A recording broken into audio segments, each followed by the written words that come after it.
Welcome back to the channel. This is Trinity Storm, and you are watching sixth and final part of What If Naruto Became Baba Yaga of DXD. If you enjoy this video, please like, share, and subscribe to the channel. Now, wasting no more time, let's start the story. Acre, outskirts, 1129 AD. Naruto had been standing along with Yaoi with the canine pup still by its mother's side. Yaoi looked at it with a complex expression and then all of a sudden started chuckling and then started laughing. Naruto was annoyed with Yaoi acting like that and asked, "What the hell is so funny?" Yaoi stopped laughing slowly and then said, "My followers have always thought that all miracles were completely planned and under my control, but this puppy is proof that's not the case. I was wondering where these three ended up, so it's good to know they're here." Naruto sighed and then said, "Okay, can you explain what happened now? I am really confused with what's happening here. How did a being which isn't even remotely human get three sacred gears?" Yaoi sighed, "No, it is usually not possible, but the sacred gears that the pup holds are actually special in a way." Naruto asked, "Special? In what way?" Yaoi nodded and said, "They were prototypes. The three that the pup is holding are one of the first three sacred gears I made, long before the true Longinus. Adam and Eve fell from heaven. They needed protection in the new world, where there were already other pantheons, so I was tinkering around in my head, thinking about what they would need. This is how the sacred gear system came to be." God then looked at the wolf cub and said, "The three sacred gears in the pup are the first three I ever created. Tenium Realis, Magnituidine Imperium and Sensum Praepio." God then said, "The first one, Tenium Realis, is a sacred gear that lets the user create phantasms. I knew that even though they had each other, they were still alone, so I made the sacred gear to give them some company and protect them if they needed it. The second one is Magnituidine Imperium. The world at the time was filled with a lot more beings from other pantheons. I didn't want these two to die due to them. Thus I created this sacred gear that allows them to control their size however they want. To grow smaller than a mosquito to escape or to grow larger than a giant to trample their enemies. The only limit is the amount of magic they wielded. The last one is Sensum Praepio. This sacred gear lets the user share their senses, feelings, and experiences with the other. I wanted them to connect through their bond, so I made this so they could work together and understand each other." God told Naruto, "However, I later saw that these three gears were useless because they had already adapted to the world a lot better than I thought they would. I set these gears aside because they weren't necessary." Naruto asked, "Wait, if you set them aside, then how did it end up in this kid?" Yaoi said, "That's the miracle. It was by my mistake that the pup has the three gears. I accidentally broke the seal I made on them when I was searching for something else. It was only after I broke the seal that I remembered about them." Naruto asked, "But why should it hold all three? Shouldn't they find individual souls to incarnate?" God replied, "They aren't as powerful as the Sephiroth Graal or the true Longinus, but they have something in common with them. I made them a long time ago, so they aren't part of the system. Unlike the other sacred gears, they don't have rules that say which soul they should bind to. They can incarnate in any soul they want." When Naruto heard that, he stopped talking. He then silently looked at the pup still whimpering. He then took the cub to a quiet place and said to it as he patted its back, "I know it's sad, but I want you to get over it. Your mother was a brave wolf, and I think she would want you to be the same. She wouldn't want you to be sad about her death." When the wolf heard Naruto's soothing words, it slowly went quiet and curled up next to him, but Naruto could still hear it whimpering. God then said, "It's best if we put it down right now and get the holy gears back, so it doesn't fall into the wrong hands. The devils will find out about it soon enough." Naruto replied, "No." God asked, "Why?" Naruto replied, "Everyone deserves a chance to experience life, including this one. It wouldn't be right for us to rob this one of its life just because our own agenda. We'll wait for its natural lifespan to end and then collect the sacred gears." God remained silent for a while before nodding his head. Then he asked, "So what are you going to do with it?" Naruto said, I promised his mother that I would take care of him until he is strong enough to live on his own. God then said, it won't be easy. The puppy will get stronger, but strength attracts strength. It will be a beacon to all kinds of troublesome enemies. Are you sure you still want to keep it? Naruto gave a short but determined reply, yes. God gave a huge sigh. Then he said, so be it. You are responsible for what the young one does. I trust you to raise the young one well, but if it does something bad for the world, it will be your fault. Naruto nodded his head. God then said, good. He then looked at the pup and found it to be snuggling in Naruto's bosom. God then asked, so have you decided on a name yet? Naruto thought for a while. He then said, Argo. God asked, Argo? Naruto nodded his head, Argo from the name Argos. It is the name of the dog in one of the stories Father Giovanni told of me. Argos, the hunting dog of Odysseus, loyal to its owner till its last breath. God nodded his head. He said, a fine name. The pup who heard that started yipping and was fussing about while wagging its tail. God laughed and said, it seems young Argo likes his name. Naruto then took the pup to his face who started licking it. Naruto laughed, but then he stopped, looked it in the eyes and smiled. Nice to meet you, Argo. Back to present. Warsaw, Poland. Why are you here? Asked Geralt, getting straight to the point. Is that how you greet me after a long time, not even how you are doing? Where are your manners, witch hunter? Asked Naruto in a joking manner. Geralt frowned and said, it's witcher, not witch hunter. You wouldn't come out of your hole unless you had something to say to me. Talk. Naruto sighed and said, I am in need for your services. Geralt asked, what do you want? Naruto replied, it's a long story. Wish to hear it? Geralt let out a grunt and sat down on a stool nearby. He then said, do I have a choice? Naruto grinned and said, so where do we start? Karakura Town, Japan. So basically, you need my services to help you rebuild the order? Asked Kazuki. Naruto replied, yes. Then Kazuki said, well, I'm sorry, but I have to say no. I've got my own thing going on here, and it's hard enough as it is. Naruto said, well, I thought you would say that. Then he took something out of one of his pockets and gave it to Kazuki. Kazuki took it and saw that it was a couple of parchments. He then asked, what's this? Naruto replied, something to pique your interest. Las Vegas, United States of America. So there you have it. Said Naruto. Dante added, while I do want to help you, Archie, it is difficult for me to move around. The three factions have ignored my existence only due to my neutrality. If I start moving again. Naruto also said, you will be paid well for your work. How much? Dante asked. Then Naruto gave him a check. Dante looked at it, then at Naruto. He then said, where do I sign up? Kuoh. As this was going on, the Naruto clone was going to school as usual. He was learning about World War II in class right now. Since Hitler made a mistake in the last stages of the war by focusing on the Soviet Union in the east and leaving Berlin open to bombing by the Allies, the tides turned completely and he was surrounded on all sides. He ended the war by killing himself in his bunker with his newlywed wife for 49 minutes. Any questions? One of the students raised her hand. Naruto said, yes, Miss Kuratsuchi. Why did Hitler target the Jews? I understand about his pro-Aryan policies, but that should be mostly about the ethnic races and not about one's religion, is it not? Naruto smiled and said, an excellent question. Sadly, Jewish hate was not something Hitler created, but he was a propagator of the ideal. It was said to be common for the Europeans to practice anti-Semitism at the time. We don't have evidences if there was any personal agenda that caused Hitler's hate, but there are some stories. We don't know which one is true.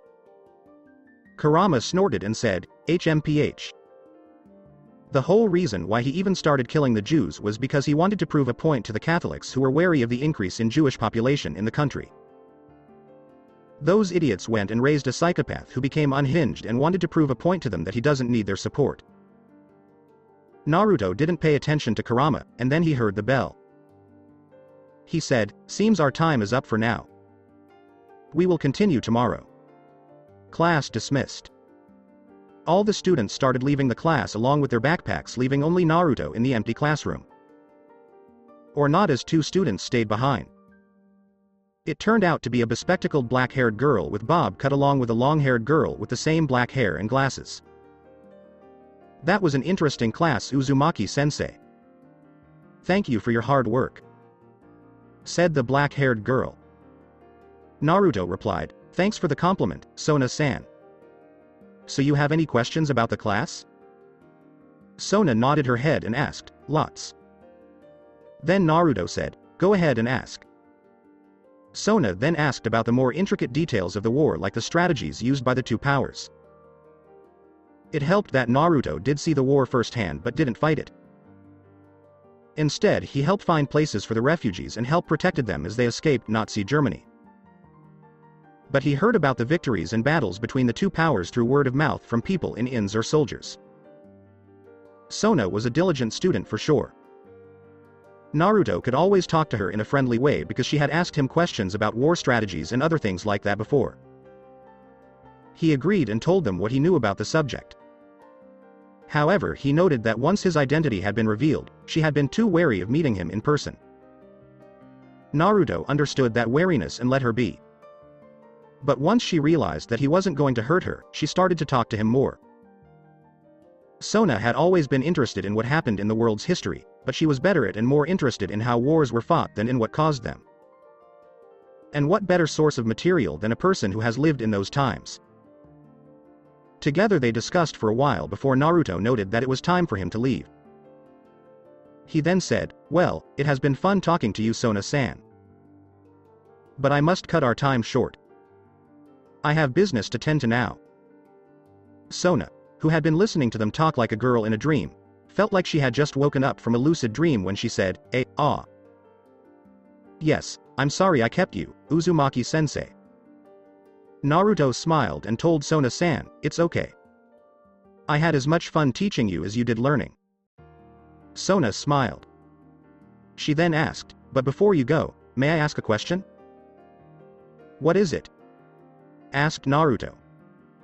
Sona asked, "You are human, aren't you, sensei?" "Of course," Naruto said in response. He knew where her line of thought was going and then looked at her to ask the question. Sona asked, "But if you are human, how are you still alive?" "Excuse me for being rude, but I don't understand how you are still alive after all these years." She then added, "While I know that it is kind of personal." Naruto cut her off and said, "It's fine. I don't mind at all, Sona-san. This life is both a blessing and a curse. I didn't ask for it, I was forced into it. Sometimes I wonder why I'm living this life. But to answer your question about why I'm still alive, it's because I have unfinished business. You devils weren't wrong to brand me as a ghost, for I am one. A mere ghost of the past trying to move on to the next life." Naruto sighed and said, "That's all, Sona-san. I'll see you next time." Sona didn't say anything. Sona nodded her head as she and her friend quietly left the place. Sometime later, Naruto then assembled back in his house. He then saw Issei come by the house. He asked, "What's going on, Issei? Why are you here?" Issei wryly looked at Naruto and then said, "Well, nothing much. Mom thought that it would be good for us to hang out once in a while." Naruto understood what Issei was trying to say and nodded his head. He then said, "Well then, what are you waiting for? Come on in." Naruto then opened the door with Argo waiting for them. Issei asked, "Yeah, and I wanted to ask, since when did you have a dog with you? It's all on rage in the campus. Everyone is talking about it." Issei went forward to pet Argo but only to have his hand bitten. Issei shouted, Ouch. Bad dog. Don't treat me like a pet, boy. Argo said with a snort. Issei yelled, it speaks? Naruto laughed and told Argo, now, that wasn't a very nice thing you did there. Argo just snorted and laid back on the couch. Naruto shook his head and told Issei, ignore him. He's always been like this. Go sit on the couch. Issei nodded his head and warily took a seat on the couch, watching out for Argo's bite again, but this time, Argo just ignored him completely. Naruto shook his head and went back inside to get some instant ramen. He went back and got Argo 2 cups and a bowl. Naruto gave Argo and Issei the bowl and 1 cup, and all 3 of them began to eat with gusto. Once the meal was finished, Argo left the human and devil alone for a while and went out for a walk. They both talked for a while about mundane stuff before Issei asked. You know, Grandpa, there's something I wanted to ask. Naruto asked back, what is it? Let's hear it. Issei asked, you are human, right? Naruto just blanked at the question and then laughed. Issei asked, what's so funny? Because he didn't understand. Naruto stopped laughing slowly and then said, no, it's not that. It's just that. You're not the first person to ask me that question today. Issei asked, oh? Who was it? Naruto replied, Sona Citri. Issei replied, oh. Issei asked Naruto, so? After they had been quiet for a while, Naruto sighed and said, yes, Issei. I am 100% human but with a few extra things inside me that make me tinker. Issei said, yes, you said that before. What was that, chakra? Something Indian? Naruto nodded his head and said, yeah, it's like the Indian thing, but not exactly. Chakra is the manifestation of physical and spiritual energies. It's all inside the body. Where I'm from, a lot of people used it and controlled it through special pathways inside the body so they could cast jutsu or spells, whichever you prefer. Issei nodded his head and said, I see, but that doesn't tell me the whole story. No, it doesn't, Naruto said with a sigh. Issei and Naruto remained silent. Issei got the clue that it was a difficult topic for him to talk about and thus diverted it away. So, if you have lived for a long time, you must have some interesting stories to tell, right? Naruto said, oh, I have plenty. But you have to be specific.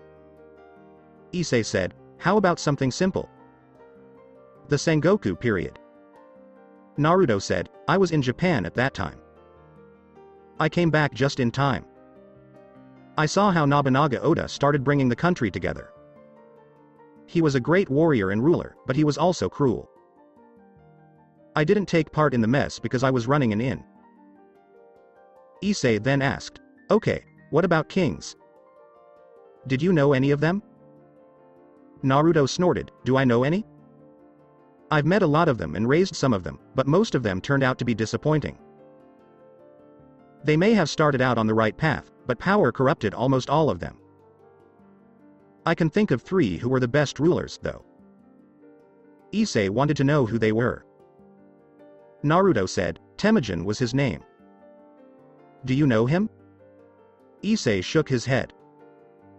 Naruto then said, well, I suppose, Genghis Khan would be a better way to put it. Issei's eyes lit up, and he asked, you knew Genghis Khan? Naruto nodded his head and said, yeah, I saved him when he was a kid and drowning in a river in Mongolia. I taught him some things, but I wish I hadn't. Issei asked, so what about the other one? Naruto replied, you ever heard of Akbar the Great? No, Issei said, shaking his head. Naruto sighed, well, he was once the ruler of India when it was under the Mughals and one of my more proud accomplishments. He was a judicious ruler who tolerated religion which was unthinkable at his time. He laid out good administration and was a great warrior. Issei wondered and asked, who was the last one? Naruto replied, Napoleon Bonaparte. Issei asked, who is the French dictator? Naruto replied, the one and the same. He was a shy person as a kid because of his height complex. However, he soon became a great figure. Issei and Naruto then talked for a while, until Naruto said, "Look, Issei, I may hide a lot of things, but know that Grandpa needs some time before he can tell you everything you need to know. There are things I haven't come to terms with.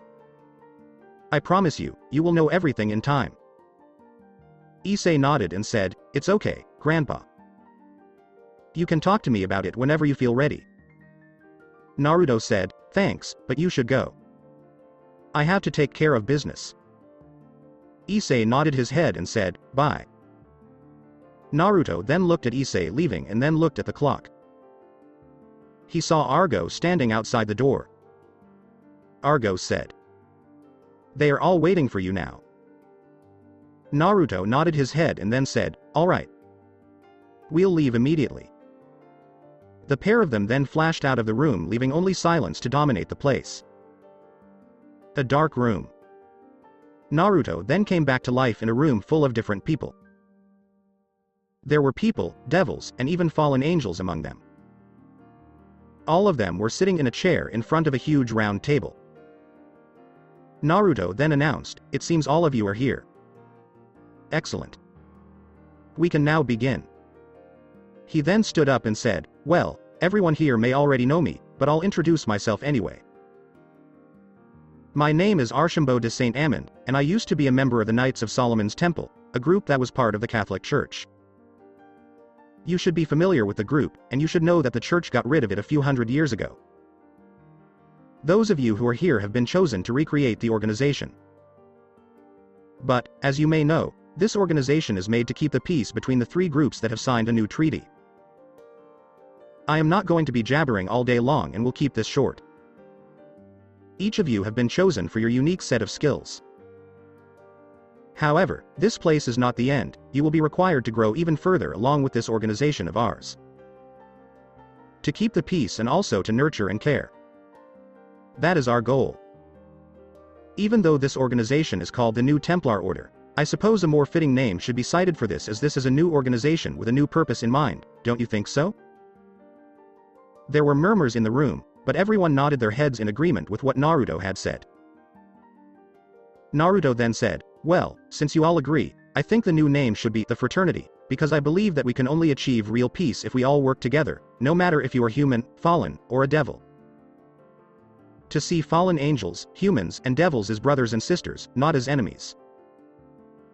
Even though the noise in the room got louder, they all liked the name and said, "We agree." Naruto smiled and then said, "Excellent. Now that that's done, let the first fraternity meeting begin." Sometime later, as Naruto left, he sighed and told Argo, "I really hate these types of meetings." Argo argued, "But they are necessary." Naruto said, They do." Argo then asked, "Do you think that this peace is possible?" Naruto replied, "I don't know. The three groups have agreed to it, but how long will it be before one of them changes their mind? Only time will tell." A month later, it was time for the holidays and Naruto was once again doing his own work when Issei came by. Naruto looked at him and asked, "What's up, Issei? Is something the matter?" Issei said, "The club is planning on going on a trip to the underworld." Naruto replied, "Oh." Issei told him, "Just so you know." Naruto said, "All right then, take care while you're there." Issei nodded his head and said, "All right then. I'll see you later, Grandpa." Naruto waved goodbye and went back to his work in silence. A few minutes later, he said again, "If you're going to come see me at school, Gabriel, do it after I finish my work, will you?" Gabriel, who thought of sneaking up on Naruto, pouted. She said, You are no fun." Naruto smiled. He then asked, "So why are you here?" Gabriel turned slightly serious and said, "The three factions are to hold a meeting between the various pantheons and faiths in the underworld around 3 weeks from now." Naruto turned serious and then said, "I'm listening." Gabriel also said, "They want to make the alliance public and talk about how dangerous the Chaos Brigade are. Then Naruto asked, "Am I welcome?" Gabriel shook her head. No. Michael suggested that the organization still lays low for a while, as it may seem as if we are making a cooperated show of power and intimidate the other pantheons. We don't need them to be wary of us unnecessarily. Naruto replied, "I see." Gabriel then said, "However, while you can't come representing your organization, you could come there as a friend." Naruto smiled and said, "Thanks. I'll do that. Might see and learn some new faces." Gabriel then looked for a while and asked, "So have you made any progress on the other project?" Naruto replied, "Yeah. It seems that the current Tepes family head, Valerie Tepes, holds 3 of the 3 pieces of the Sephiroth Graal." Gabriel exclaimed, "3? I thought they only had 1. Naruto nodded his head. He then added, "It seems they have been keeping it under the wraps. They think that the fact that she has 3 Sephiroth Graals means that she is either a mutation or a different species." Gabriel said, "Well, we are in luck then." Naruto nodded his head and said, "Yeah. However, it's quite difficult tracking her down. They are rather an elusive bunch." Gabriel then asked, "Then what about the last one?" Naruto shook his head. He then said, "I don't know. There seems to be no trace of it anywhere. No one was seen. Nothing turned up." Naruto was frustrated. He was trying his level best to do whatever he can but still ended up with nothing. Gabriel sighed and said, "You knew that when we started out that this wouldn't be easy. Cheer up, it's only been a month." Naruto said, "I know. But we are so close." Then Gabriel said, "I know. But be patient, Naruto. You've been waiting for 900 years already. A few more years to it won't do you any harm. You are losing your cool. Calm down." Naruto took a few slow, deep breaths and then said, "Thanks, Gabriel. I needed that." Gabriel said, "It's fine, Naruto. Anything for you." They then remained silent for a while. Gabriel then looked at the window and asked, "You still haven't forgotten about her, have you?" "Even a little bit." Naruto shook his head and said with conviction, "I'll never forget about her, even if my soul is torn into 1,000 pieces." Gabriel looked at him with a forlorn look and said, "Is that so?" Naruto saw the visible change in Gabriel's expression and asked, "What's wrong, Gabriel?" Gabriel shook her head and said, "It's nothing." She then said, "I think I better get moving, Michael might need me." Gabriel turned her back to Naruto and was about to leave but was abruptly stopped by a cry from Naruto. "Gabriel, wait." But Gabriel never turned back as she just teleported out of there. Naruto just stood there in the room alone in his own thoughts of what he had said wrong. Inside, Kurama just sighed and said, "You really don't care enough about how other people feel, Naruto. Then why don't you help me?" Naruto asked. Kurama snorted and said, "Wish I could, brat. But let me give you a hint. Try thinking long and hard on what kind of person Gabriel appeals to you." Naruto then saw that Kurama had cut off their connection after giving his cryptic hint. Naruto was left to his own thoughts again, but Argo soon came into the room and broke him out of them. "What's wrong? Why are you over there with your face looking like a Gust Rodan?" When Naruto saw Argo, he asked him what he was doing. Argo replied, "Not much, just thinking about things, yeah." Argo saw that something weird was going on and then asked, "What the hell happened?" "You know what, never mind. That white-bearded guy came by and couldn't find you at home. So he asked me to pass this along to you. Seems he didn't want to stir up any trouble by appearing at your school." Argo then went in front of Naruto with a letter in his mouth. Naruto took the letter with a disgusted look. He said, "Really? You just had to have it in your mouth. Can't you just ask him to tie it on your back or something?" Argo snarled and asked, "Who the hell do you think I am? I am a proud wolf. Not a messenger dog. I only did this because I didn't know how else to get the message across." He said it was important or that it was urgent. Then Naruto looked at the letter and said, "Well, let's see." Naruto then quickly read the letter, and his face changed with each line. Argo asked, "So? What does it say?" Naruto then cut the letter into pieces with his wind chakra in anger and then said, "Seems we need to pay Searsex a visit." Argo looked stunned and asked, "Is it that serious?" Naruto nodded and replied, "Yes. One of the devils is being a bit of a major pain in the ass right now, and the problem is he's from a prominent family." Argo asked, "Who?" Naruto replied, "Deodora Astaroth. Jerusalem, 1135 AD. As usual, there were a lot of people in Jerusalem. Pilgrims were making their way to the gates, and guards were checking them for any kind of hidden weapons. The streets of Jerusalem were busy, especially in the market. However, a racket can be heard clearly. Thief, thief. That dog just stole my bird. Somebody stop it." A man was chasing after a dog with a bird in its mouth that was running as fast as it could. The dog ran past a few guards that tried to stop it but couldn't. A few minutes later, the dog with the bird in its mouth went through the maze of back alleys. Once it was sure that it lost the guards, it smiled and then went to a back alley. The dog let go of the turkey and grinned as it looked at the dead meat. It attempted to chow down on the bird and opened its mouth with huge teeth. However, when it took the bite, all it had bitten was air as the meat it had stolen disappeared from its sight. It then looked and saw there was a pair of feet in front of it. He looked up and saw a middle-aged man with blonde hair that was pulled back into a ponytail. The man looked devilishly handsome even if he was in his mid-30s. He had the turkey in his hand and was looking at the dog. He then said, "How many times I have to say this to you? Don't go stealing food off the market." The dog who saw who it was just snorted and growled. It then tried to grab the meat off of the man's hand but ultimately failed to do so as he had moved his hand away from the dog's grabbing paws.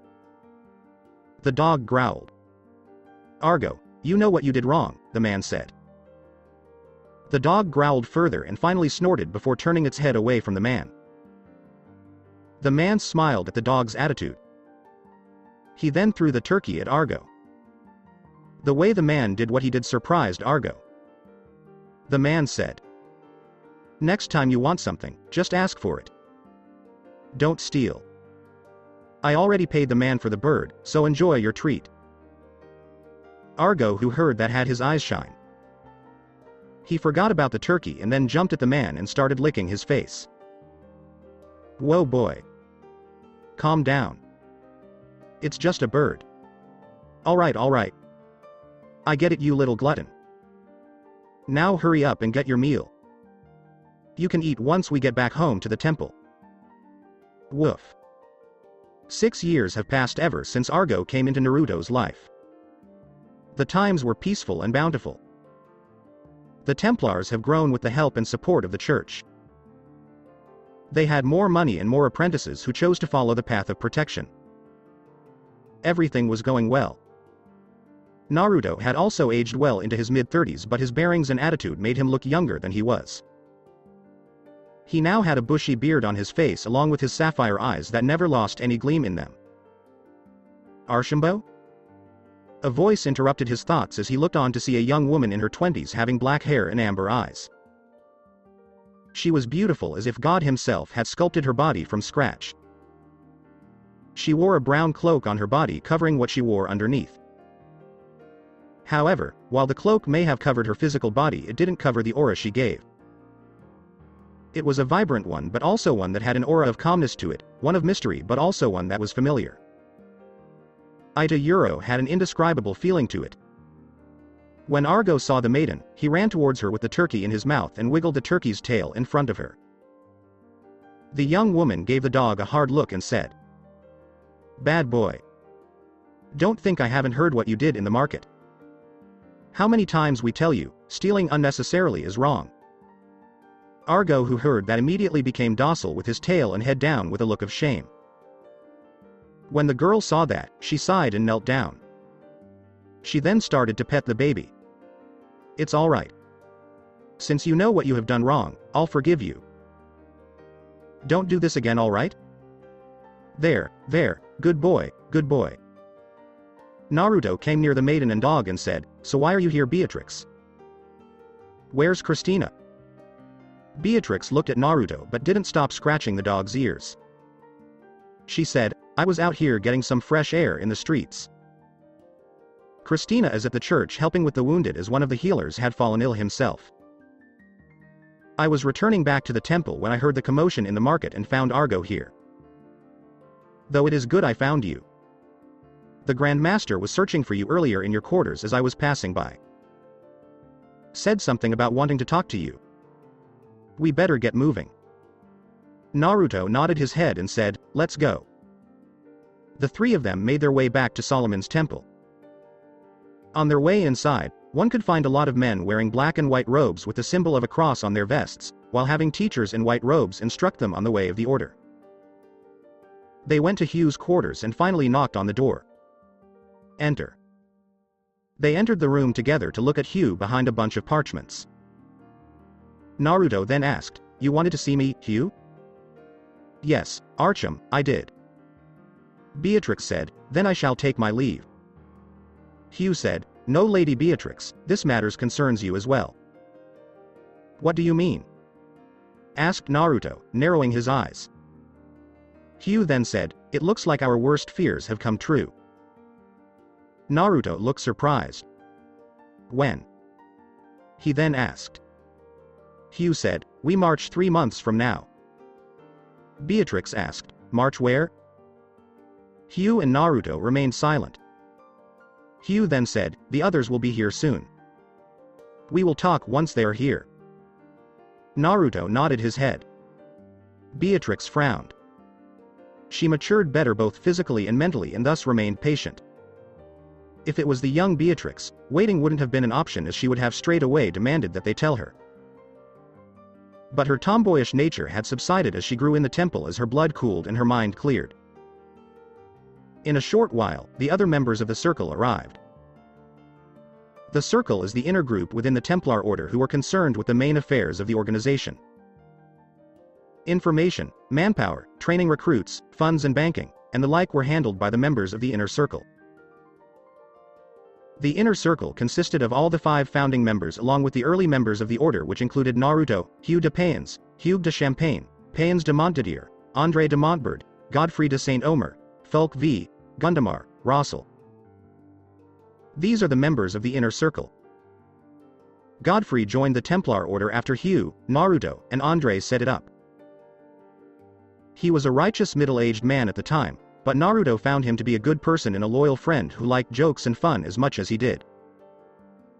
André was still young at the time and thus Godfrey became the second in command as the seneschal of the Templar Order under the public's eye.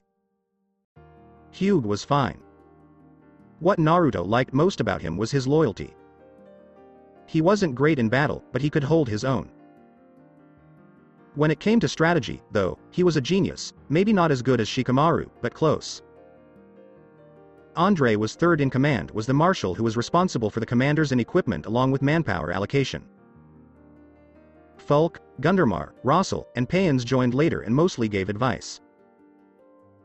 Naruto had a special place in the council when he was Arcumbo. To the outsiders, he was the spymaster of the Order, the master of information and spies, but secretly he was of the same position as Hugh as the Grand Inquisitor is appointed by God to handle the affairs of the supernatural. He trained recruits gifted in the ways of the supernatural and spies that gathered information on the affairs of the world. Naruto made the supernatural part of the Order this way because he didn't want to be in the spotlight for the kind of work he does. Beatrix didn't want to keep quiet, so she asked, "Since we're all here, can you please tell us what's going on?" Hugh said, "Archambault would do better to explain it." Naruto sighed and then said, "My spies and I have been noticing more devils in the Holy Land for a while now. We thought that something big must have happened for them to gather in such large numbers, so I sent some of my best spies to the underworld to find out what was going on." Naruto then said, "It looks like Lucifer and the other Satans have declared war on God and are marching towards the plains of Highhaven. They want to invade heaven from there." All of the people in the room were shocked by this news. God had told Naruto it would be a long time before it happened when he gave Beatrix to him to protect her, but it happened much sooner than he had thought. Godfrey was the first to break that silence. He said, "So? What has the church said about this? Are we to join this war?" Hugh said, "Yes. His Holiness has asked us to gather our troops and send 100 of them to their camp in High Haven for the upcoming battle. The rest are to guard the Holy Land's borders." Everyone remained silent at that. Paeans then asked, "100? But where will we go for that many troops? Those involved in the supernatural number only around 150 or so. How can we protect the borders properly if we are to send more than half our brothers over there?" Andre then said, 100 is impossible. 50 is already more than we can afford, but we can still make it work. But 100 is asking for the impossible. Russell then said, surely we can recruit more into our ranks in the meantime? Andre then added with shock, you mean to send fresh recruits to their deaths? Gundamar said, but the church needs to be satisfied, so we can't wait. They'll have to learn what they can while they're there. Hugh then added, Gundamar is right, we have no other choice. Andre said, no, I won't send our troops to their deaths. They don't have enough training, and they'll just be a burden and cannon fodder. But no. Then, the people in the inner council argued about it. Naruto understood that they were forced to send in their forces to the church. After all, it was the church that helped them. If the Knights Templars don't send enough troops, they will lose their funding, but if they send in people who have never done this before, they will probably die. Naruto, who had heard enough of their prattle, then said, silence. Once he said that all of them turned silent. He said, Hugh, inform the church that we will be sending 50 troops, no more, no less. Hugh retorted, but Naruto then acted like he was in charge and said, instead of 100, they'll get 50, but I'll leave. Hugh had his eyes widened. He then said, but if you leave? Naruto replied, I will leave one of my apprentices to take my place while I am gone. I have been grooming him for a while now, so don't worry, he will do a good job in my stead. He will be reporting to you from tomorrow onward. Hugh then gave a nod and said, okay. Naruto then said, well, if that is all, I believe it is best if all of us get back to work. We have much to do and time is running short. All of them nodded, and then everyone else left the room, leaving Beatrix and Hugh alone. Naruto turned to Hugh and said, Hugh, can you help me organize a group of cars to take Beatrix and Christina to the Vatican in the morning? What? Beatrix yelled. Naruto ignored her reaction and said, I'll send 3 of the strongest apprentices that I have trained in secret along to you. They will be part of the convoy. Hugh nodded and told his brother, okay, I'll see what I can do. Naruto said, thank you. He then saw the look on Beatrix's face and knew they were about to get into an argument. He was about to ask Hugh, but Hugh, who knew what was going on, nodded his head and said, I shall take my leave then. Naruto and Beatrix nodded their heads to Hugh. Hugh left the chamber silently, leaving Naruto and Beatrix to ruminate in the silence. Beatrix was the first to break the silence. Why? It's too dangerous. I don't think I can protect you and fight the battle at the same time, Naruto sighed. Beatrix argued, but I can fight. Naruto shook his head and said, I promised Yahweh that I would protect you and I intend to keep that promise. The risk of losing you is too high and you know that I can't take that risk. Beatrix wanted to argue more, but she knew from years of knowing Naruto that once his stubborn mind made up its mind about something, he wouldn't change it.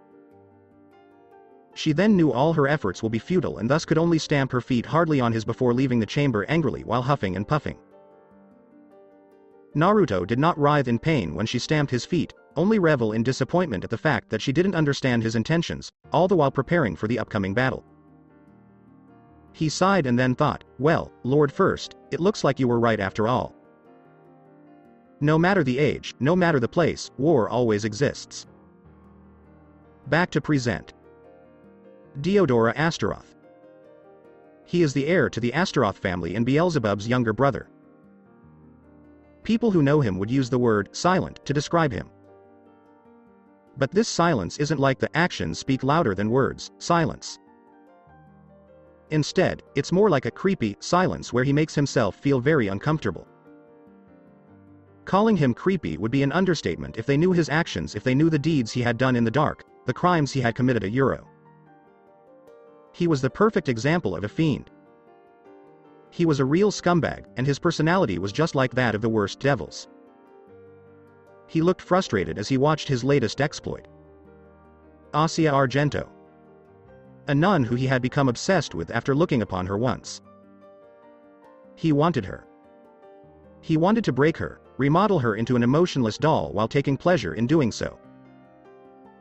A sick, twisted and perverted obsession that Deodora would feed until the end. He had done it before, and he would do it again. This was who he was, and nothing would ever change that. He felt no remorse, no guilt, neither compassion nor empathy. He was no different from a monster that gathers pleasure in the suffering of others. However, things don't always go according to plan. Damn it. Cursed be those jerks. Fate had thrown a wrench in his plans for the second time. The first was when Rias Gremory had made her into her bishop. That was fine, because he knew the Gremory always had ways to give her back to him. But now, his plans had gone down the drain once more. Everything changed since the appearance of the new group. Fraternitas. The fraternity. Or that's what they announced themselves as.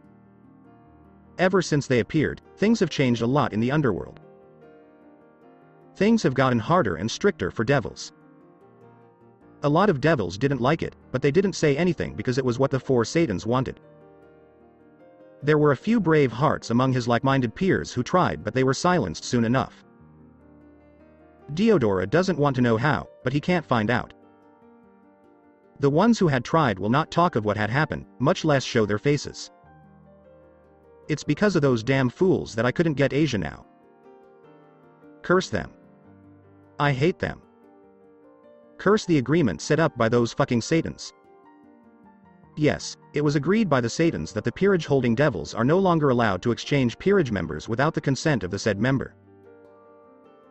It also included the fact that not only was there a provisional period where the peerage member in question could be exchanged back if she were not satisfied with her accommodations, there was also strict scrutinizing by the so-called White Knights, determining whether the devil was worthy of exchange. A character check per se. It was a fucking block for his plans. Deodora was making a mess and had been throwing temper tantrums every day, ever since the rule came about. He had been taking it out on everything he saw, including his previous conquests. The girls surrounding him were trembling in fear, fearing that they would be the outlet of their master's frustrations. The girls had long been broken, made into emotionless dolls that served their master, but they still feared his wrath. And as it came, Deodora did set his eyes on one of them. A raven-haired girl wearing maid clothing just like the others. Deodora gave a repulsive smile and said, "Everyone but Rio shall leave." Rio, who had been called out, was trembling within, not willing to be alone with him. She wanted to leave with the other Sayuro, but a master's command was absolute. But her face didn't show that she was scared because she had forgotten how to show how she felt. Nothing in life seemed to be of meaning for her anymore. She had forgotten what it was meant to be alive. All she was now was a shell, a fragment of what she was. A toy whose only purpose was to serve her master. Though she was not the only one. Every single one of Deodora's sisters in the peerage had been broken by her. Everyone was the same. Broken. The others had left the room, leaving only Deodora, the girl, and an obscenely large amount of pictures of Asia Argento in different angles, posted on one wall. Deodora turned around and then closed a curtain to hide the wall. He turned back, with the ever-existent creepy smile on his face. "Remove your clothes." The girl did as she was told and immediately removed all of her garments till she was in the nude. Scars ran across the entire body of the girl. All but her face was left unscarred. Then, Deodora went to his bedside and took out a black leathery thing. A whip. When the girl saw that, it gave her the willies. Her face was still expressionless, but her legs were trembling. Deodora saw that and smiled even greater. He was admiring the work he had done before. The work he had put into this girl, making her fall from grace into what she was now. He admired it like it was a piece of art. He liked it. He liked it very much. But it was not enough. Whiplash. The whip slashed against the woman's torso, ripping off a piece of skin. A new mark was formed on the girl, another scar to be added to the collection. She bled from the wound, her nerves screaming of pain within, but she didn't make a sound. She didn't show any of it in her face in fear of feeding the sadistic pleasure of this monster. However, her actions only resulted on the contrary. Whiplash, whiplash, whiplash. Deodora kept slashing her while laughing like she was crazy. He didn't speak a word to her, but no words were needed as he understood her perfectly. She was hurting within. He knew it. This only seemed to taunt his sadistic side into wanting more. To hurt her more. To find out at what point she will begin to break. More wounds formed on the poor girl's body, but she didn't still utter a single cry of pain. Only silence. Her mind had already gotten used to the torment, but it still hurt her very much. She only wished for one thing. Release from the pain. Release from this torment. Her mind had already given up on any heroes rescuing her like she was a damsel in distress. She knew that there was nothing like that. But a small part of her thought she was wrong. Hoped that heroes did exist. That one day, a knight in shining armor would come save her. What a hopeless fool she was. Whiplash. Her mind had become puzzled. Strange. She thought. She could hear the sound of the whip slashing, and yet she couldn't feel the sensation of it on her skin. Her downcast eyes looked before her and saw a white-haired man standing in front of her. All she could look at was a shield with a sign on his back. A red cross? Then she saw the man behind her crane his neck to look at her. He gave her a soft smile of reassurance. The girl who had hardly felt anything up till now had a tingling sensation in her chest. It was warm and cozy, a euro something she didn't understand yet, but somehow it felt familiar. The man then moved on to look at the terrified face of Deodora. Deodora yelled, "How dare you come here? Do you know who I am?" As he tried to get his whip back from the person who had it. But there was no response from the others. The white-haired man said, "I know well enough as to who you are, Deodora Astaroth." The man then pulled the whip on his hand, bringing Deodora closer to him. He then stood in front of him, face to face, his killing intent leaking all over while his face resembled a no mask. For the first time, Deodora had been scared for his existence. The killing intent leaking off of the man was not something he could hold out against. As he started to sweat, it got harder for him to breathe. He was terrified. "Who are you?" asked Deodora, his voice shaking with fear. The man's no mask was gone as he gave a small smile. Deodora felt like he was looking at a reflection of himself when he saw the smile. The man replied, "It doesn't matter, but what I'm going to do to you does." Deodora dreaded every second he stood before this man. He just wanted to run away from him, but he couldn't. Thus he did the only thing that was possible. Strike him. He immediately let go of his whip and moved back. He commanded the girl, "Kill him now." The girl was hesitant on attempting to harm her savior, but that only lasted a second before she moved in and attacked him. The man just stayed out of the way of the attack and let it happen. She moved in again right away to attack him, but he kept getting away from her and them. The attacks continued for a while before he saw that Deodora was starting to cast a spell. He thought that was enough, so he fought back against the girl's attack. He slipped past through her guard and grappled her, throwing her towards her master. She jumped on him and stopped him from using his magic right away. Deodora yelled, "Useless." He then threw her away to one corner.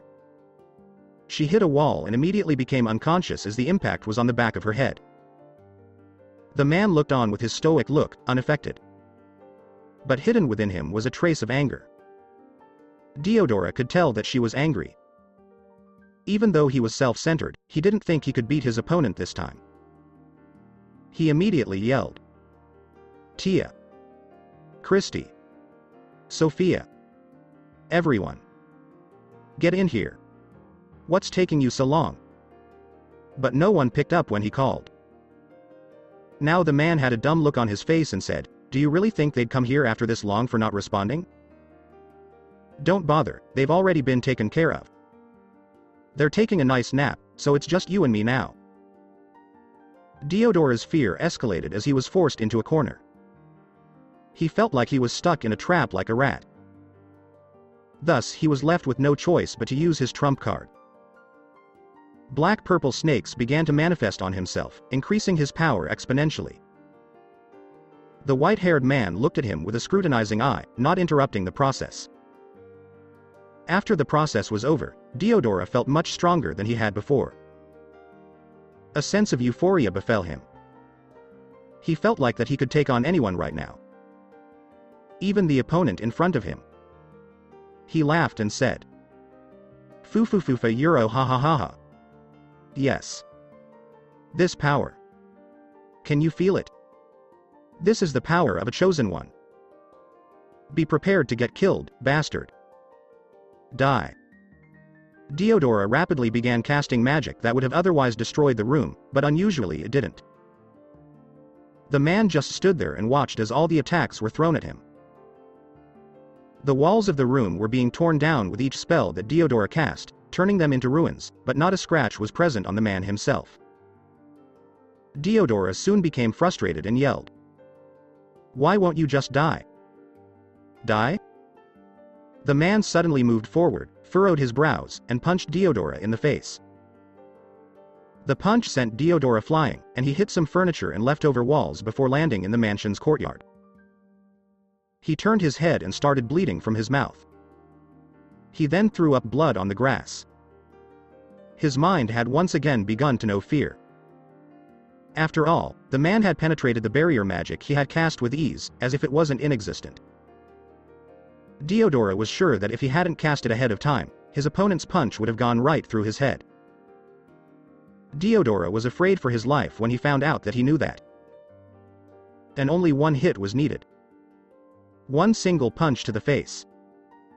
Deodora made a single decision in his mind. Run. He got up and turned back, immediately started using his wings to fly. He flew for a short distance and felt relieved, but that didn't stop him from going as fast as he could.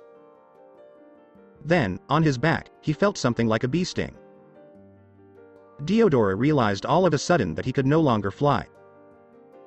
He fell to the ground, landing in the open courtyard. He couldn't figure out what was going on. His brain still couldn't figure it out, but then he saw something on the ground. It was his back, where his wings had been cut off.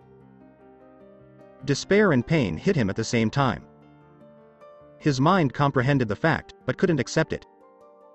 He couldn't do anything but scream. He didn't scream when he felt a curb step on his stomach. The man had stood in front of him with his legs on his stomach and a katana pointed at his throat. He said, "Stop screaming. It hurts my ears to hear you." Deodora didn't want to listen, but the pain hit him so hard that he had no choice but to. He had to get used to the pain for a minute. He cried out, "My wings. My beautiful wings." The man said in a cold voice, "You won't need them anymore for where you're going." "What are you going to do to me?" asked Deodora. The man replied, "Oh me? I'm gonna make you talk." Sometime later. Naruto's trip to see Deodora Astaroth was not a good one. The man was disgusting filth and shouldn't have been allowed to live. He did enjoy torturing him a little bit more because he knew something that could hurt him. So, he now had a new goal. He ran into Sears X quickly, who was in his office. Sears saw him enter and thus asked, "So how did it go?" Sears looked at the scroll that Naruto threw at him with interest. Naruto said, "I captured him and had a long nice chat and then sealed him inside that scroll. Turns out that he was just a pawn." Sears looked in understanding. Then he sighed and said, "So there aren't any leads?" Naruto nodded. Sears added, "The attack at the peace talks made it clear that there were still devils who were unhappy with the way things were being run. Enough to do something about it. That's why I let your organization look into it to find them. I just didn't think they'd hide so well, right under our noses. How do you plan to tell Beelzebub about this?" Naruto asked Sears. Sears sighed and said, "It would be hard, but a Juka would understand his brother's mistakes. There is enough proof for him to do so. I'm more worried about how the church will react when they find out about Deodora's other activities." Naruto sighed and added, "We can keep this between us. The relationships between the three groups may look strong on paper, but I know they are still fragile. However, you should find new homes for the poor girls. The jerk had tortured them enough. Speaking of which, what was his sentence?" Sears said, "The boy did things that, if they had gotten out to the church, would have caused a lot of trouble. He also plotted against the state, which is treason. Even if he was the heir to the Astaroth family, he can't get away with a crime like that. He will be put to death, and I will make an example out of him." "Boy, you sure are cruel," Naruto whistled. Sears said, "I need to be. As a ruler, I must look out for my own people. If there are elements within my rule that are conspiring against me, then I should send a strong message in return." Naruto nodded his head. He then said, "Even though he was just a pawn, the scumbag did tell us the name of his immediate boss." Sears wanted to know who it was. "Shalba Beelzebub," Naruto said in answer. Sears narrowed his eyes and said, "So it's true. The old Satan's descendants have joined the Chaos Brigade." Naruto nodded and added, "And I obtained an interesting tidbit from our mutual friend in our talks. Mind hearing it?" Sears added, "Do tell." So that's it for today. I hope you guys enjoyed it. Don't forget to like, share and subscribe to the channel for more awesome stories like this. Thank you. See you all in my next video.